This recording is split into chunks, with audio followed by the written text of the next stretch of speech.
Solar Ash is the next game from developer Heart Machine, who you might recognize from their debut title, Hyper Light Drifter. Like that title before it, Solar Ash is a beautifully presented indie, only now in 3D instead of the 2D approach taken with Hyper Light Drifter. This new venture feels like a mix of various inspirations across the game industry, from the Pathless Jet Set Radio to Shadow of the Colossus, with one of the best feeling movement mechanics in recent memory. You play as Ray, a female Void Runner who sets forth into the Ultra Void, a giant black hole that's been consuming everything around it, and very soon that'll include your home. In hopes of stopping it, Ray leaps inside of it and journeys forth to put a stop to it. In order to do so, she'll have to travel to various partially destroyed worlds, destroying the anomalies inside of them, slaying the beasts hiding beneath the destruction, and activating the tool to put an end to the black hole. The story is presented through cutscenes and subtle environmental story details. Across the various destroyed worlds, you'll see civilizations, or rather the remains of prior ones, and how their worlds were affected. Audio logs and frantic survivors all around you paint a picture of what's to come and what was there before. There's still time to save your world though, as the alternative looms all around you. Going across the 6 main areas won't take you more than 5 hours. That's of course unless you stop to conduct some side quests that only help further develop the world's story around you. I found the overall plotline to be actually pretty good, albeit rather short. What makes Solar Ash feel so profound is its ability to make Ray's movement feel so darn good.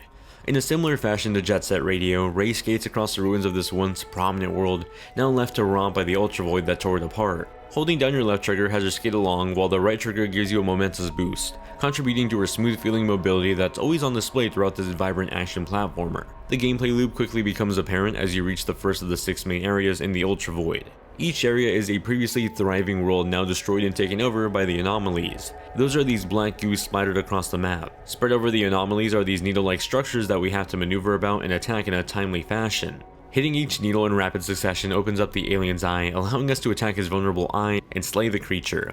However, if we take too long, its body will start to heat up and hurt us, having us repeat the process all over. Each area has 3 of these creatures that we have to defeat, and while finding them isn't ever a challenge since we're given the ability to scan for objectives, the fun instead comes from trying to platform your way across them at a quick enough pace. That same formula is integrated into the boss fights that appear once you clear the area of the anomalies. As you clear a given area, a boss will rise to give you an area of its own to tackle. These Goliaths are reminiscent of the Colossi from the Shadow of the Colossus game, as you skate across their bodies, attacking the needles on their own body and slaying the beast. These monsters take a total of 30 hits to bring down, and like the anomalies before them, you have to race across them to properly get an attack in before its body heats up and knocks you off.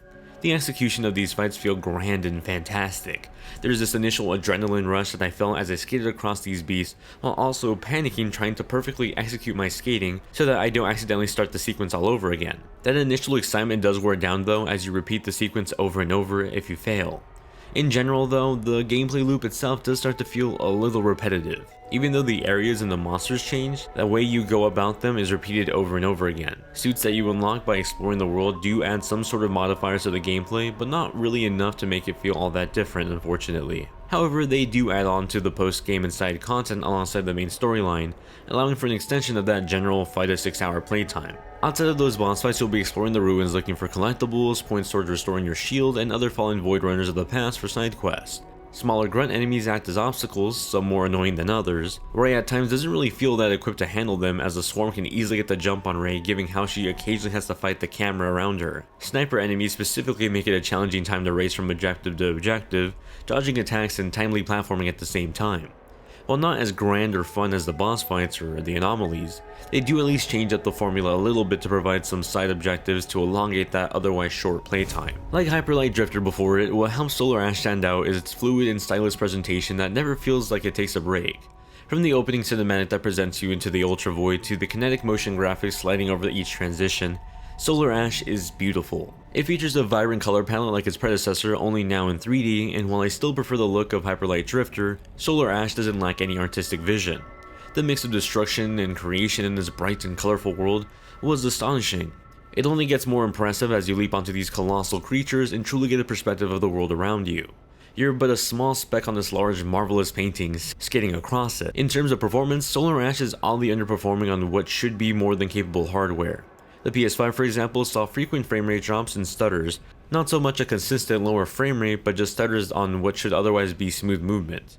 PC is better, but not perfect. Playing on an RTX 3060, I was able to run the game at a native 4K resolution and usually hover about above 60 frames per second, with only the occasional dip here and there, but still, this shouldn't really be happening with this level of hardware.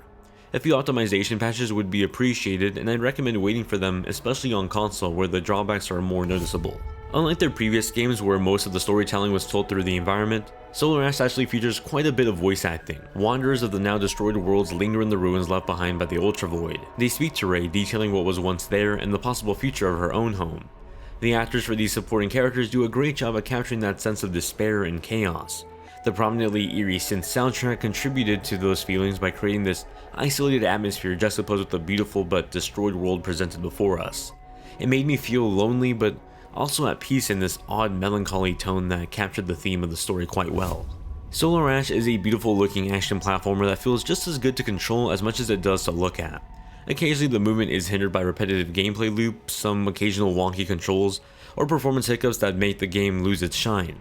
It's certainly not without its flaws, but when it does stick the landing, Solar Ash soars with as much momentum as Rei does skating from building to building. For those with a beefy PC rig that is able to run this stably, Solar Ash is a great time, albeit a short one that, along with its issues and $40 price tag, may be a tough pill to swallow. For those with a PS5 or a PS4, I'd recommend waiting for a sale, as the best way to play on a console right now is just playing the PS4 version on a PS5 at a lower resolution but at a higher frame rate.